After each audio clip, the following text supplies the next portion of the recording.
dans la tombe et qu'on entend encore les pas. On entend encore les pas des gens qui l'ont accompagné. Voilà que deux anges traversent la terre. Et ne me demandez pas comment. Deux anges traversent la terre et le font asseoir. Les deux anges, d'après un hadith rapporté par l'imam Tirmidhi, toujours du même Abu Huraira, qu'Allah l'agrée, ces deux anges s'appellent Nakir et Munkar. Ce sont des anges noirs aux yeux bleus. Anges noirs aux yeux bleus qui traversent donc la terre et qui font asseoir le mort et l'âme me rejoint à ce moment-là. Le corps. Et c'est le début de l'interrogatoire. Mais pour le croyant, Allah veut que la prière, les prières qu'il faisait dans ce moment, se mettent au niveau de la tête. En disant, vous n'aurez pas accès à moi, à celui qui a prié, vous n'aurez pas accès par ce côté-là que je défends. La prière va venir se mettre en défenseuse ou en défenseur du mort, du côté de la tête. Le jeûne va défendre le corps du côté de la droite.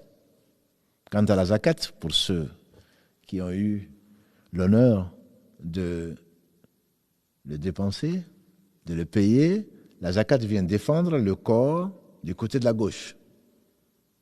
Il reste une porte d'accès qui est le côté des pieds. Alors, ce sont les bonnes actions, les autres bonnes actions qui viendront défendre le corps. Et en particulier, le lien de parenté que l'on a essayé, que l'on doit et qui est sacré à respecter, qui vient barrer la route donc d'accès à cet homme. Donc il est protégé des quatre côtés. Quand il va être assis, les anges vont dire assieds-toi, il va dire attendez.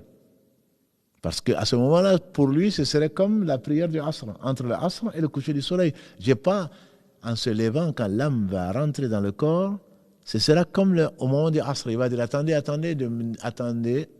un peu, je vais faire ma prière. Les anges vont dire non, attends, tu réponds aux questions, ensuite tu vas faire la prière. Il va insister, je vais faire la prière. Les anges vont dire non, pas avant de répondre aux questions. Les trois questions sont connues. Quand un examen, quand il y a une fuite et quand on connaît les questions, on se précipite et on les prépare. Et Allah nous a donné les trois questions qui seront posées à tout un chacun. À savoir, Ma Rabbuk, quel est ton Seigneur? Ma Dinuk, quelle est ta religion? Et qu'est-ce que tu penses de cet homme s'agissant de Mohammed sallallahu alayhi wa sallam? Et qu'est-ce qu'il t'a appris? C'est là où ta vie sur terre va t'apporter. Ta sincérité sur terre va te protéger. Allah dit subhanahu wa ta'ala dans la sourate 14, sourate Ibrahim. يثبت الله الذين آمنوا بالقول الثابت في الحياة الدنيا وفي الآخرة. Allah raffermit les croyants par la parole ferme, on dit la ilaha illallah, dans la vie d'ici-bas et dans l'au-delà. L'au-delà, on dit, c'est dans la tombe. Dans la vie d'ici-bas et dans l'au-delà. يثبت الله الذين آمنوا بالقول الثابت في الحياة الدنيا وفي الآخرة. ويضل الظالمين. Et Allah laisse dans l'égarement les injustes.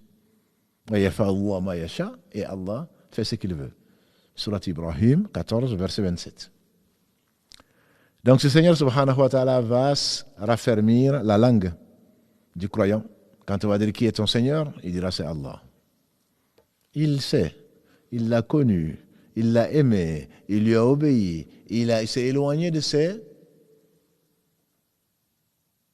désobéissance, de ses interdits, parce qu'il a su que Allah n'a rien ordonné si ce n'est le meilleur, l'indispensable.